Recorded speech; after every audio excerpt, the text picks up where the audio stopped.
দর্শক, জগন্নাথ বিশ্ববিদ্যালয় ছাত্র সংসদের প্রথম নির্বাচন হলো গতকাল, তবে এখনো পূর্ণাঙ্গ ফলাফল দেওয়া সম্ভব হয়নি।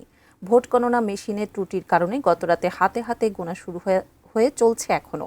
জগন্নাথ বিশ্ববিদ্যালয় ক্যাম্পাস থেকে আরো জানাচ্ছেন সহকর্মী সম্রাট আনোয়ার। সম্রাট, গণনার এখন কোন পর্যায়ে আছে? 23টি কেন্দ্রের ফলাফল ঘোষণা করা হয়েছিল, এখন কি পরিস্থিতি?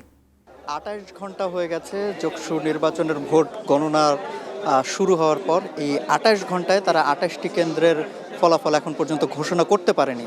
এই 28 ঘন্টায় তারা এখন পর্যন্ত 23টি কেন্দ্রের ফলাফল ঘোষণা করেছেন এবং এই 23টি কেন্দ্রের ফলাফল যেটি ঘোষণা করেছে তার মধ্যে মোটামুটি সবগুলো পদেই ভিপি, জিএস, এজিএস সবগুলো পদেই শিবির সমর্থিত প্যানেলের যারা প্রার্থীরা রয়েছেন তারা এগিয়ে আছেন।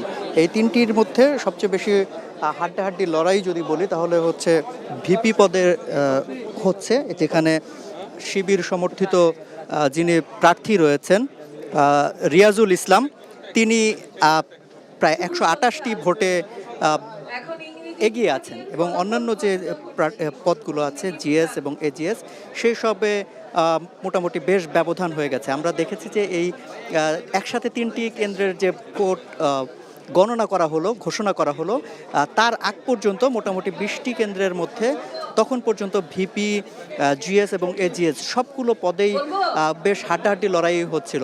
তো এখন আরেকটি কেন্দ্রের নতুন করে ফলাফল ঘোষণা করা হচ্ছে। তো আসলে সবকিছু মিলিয়ে যে পদ্ধতি এখানে অবলম্বন করা হচ্ছে সেই হিসাবে বলা যায় যে তারা ম্যানুয়ালিও গুনছেন, আবার তারপর পরে এটা ওএমআর শিটটা আবার তাদের ওএমআর মেশিন, দুটো মেশিন নিয়ে আসা হয়েছিল সেগুলোর মধ্যেই আবার তারা যাচাই করছেন, তারপরে তারা ঘোষণাটা করছেন ফলাফল।